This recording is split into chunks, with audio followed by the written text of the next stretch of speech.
तर नमस्कार गृहिणींनो, आजच्या व्हिडिओमध्ये आपण अंगणवाडी मुख्य सेविका भरती जी सुपरवायझरची होणार आहे 2026मध्ये, त्यासाठी या विषयावर प्रश्न बघणार आहे, जे की महिला संरक्षण कायदे भरती 2026 हे सराव प्रश्नसंच आहे आणि हे 10 गुणासाठी हमखास तुम्हाला परीक्षेत विचारण्यात जाणार आहे. त्यामुळेच व्हिडिओ शेवटपर्यंत नक्की बघा. प्रश्न पहिला आहे, महिलांचे घरगुती हिंसाचारापासून संरक्षण अधिनियम कोणत्या वर्षी लागू झाला? तर हा कायदा 2005मध्ये लागू करण्यात आलेला आहे. प्रश्न क्रमांक 2 आहे, कार्यस्थळी महिलांच्या लैंगिक छळ प्रतिबंध अधिनियम कोणत्या वर्षी लागू झाला?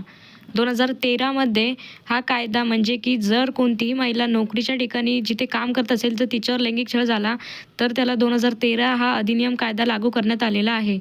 प्रश्न क्रमांक 3 आहे, हुंडा प्रतिबंध कायदा कोणत्या वर्षी लागू झाला?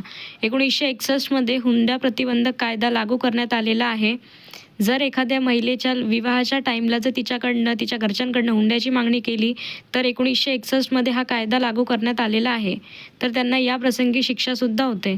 प्रश्न क्रमांक 4 आहे, बालविवाह प्रतिबंधक कायदा कोणत्या वर्षी लागू झाला? तर 2006मध्ये बालविवाह प्रतिबंध कायदा. हे सगळे जे प्रश्न हे तुम्ही पाठच करून ठेवा, कारण की हमखास विचारणार आहेत हे प्रश्न. प्रश्न क्रमांक 5 आहे, मुलींच्या विवाहासाठी किमान वय किती आहे? 18 वर्ष पूर्ण असणे गरजेचं आहे. प्रश्न क्रमांक 6 आहे, महिलांवरील कौटुंबिक हिंसाचाराच्या तक्रारीसाठी कोणाची नियुक्ती केली जाते? संरक्षण अधिकारी, प्रोटेक्शन ऑफिसर. प्रश्न क्रमांक 7 आहे, कार्यस्थळी लैंगिक छळ तक्रारीसाठी कोणती समिती स्थापन केली आहे? अंतर्गत तक्रार समिती, ICC. प्रश्न क्रमांक 8 आहे, मातृत्व लाभ अधिनियम कोणत्या वर्षी लागू झाला?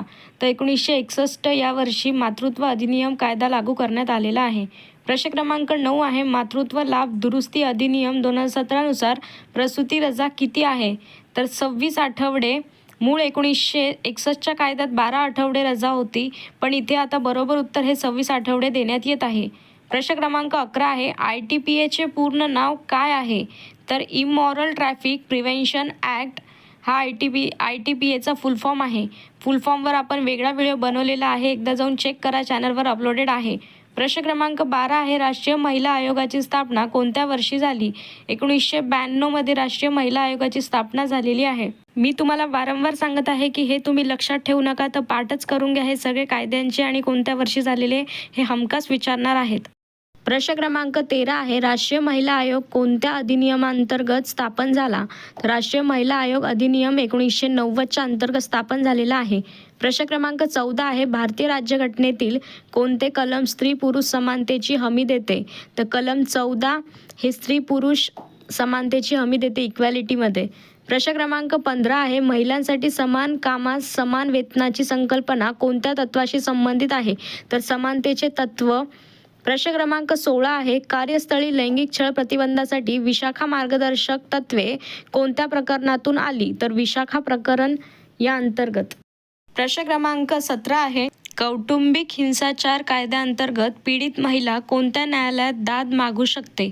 तर दंडाधिकारी न्यायालय.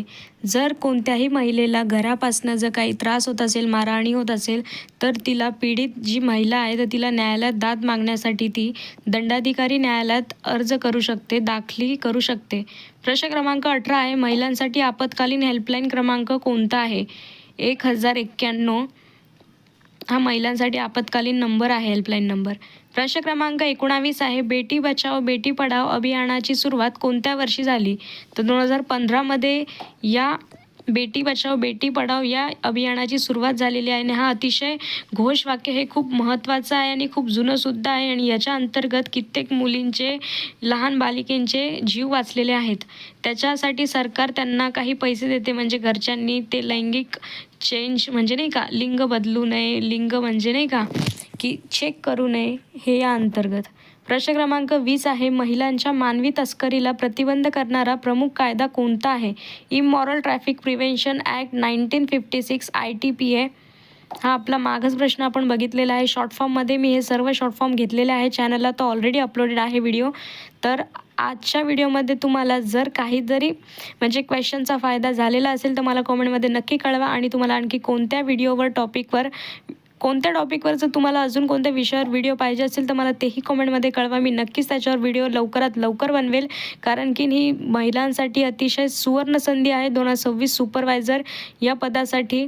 मला असं प्रत्येक महिलेला जर आत्मनिर्भर असेल तर किती चांगलं असं. तर अशाच प्रकारचे आणखी व्हिडिओ बघण्यासाठी आपल्या चॅनलला लाईक, शेअर आणि सबस्क्राईब करा. नवीन असेल तर फॉलो करायला विसरू नका. धन्यवाद.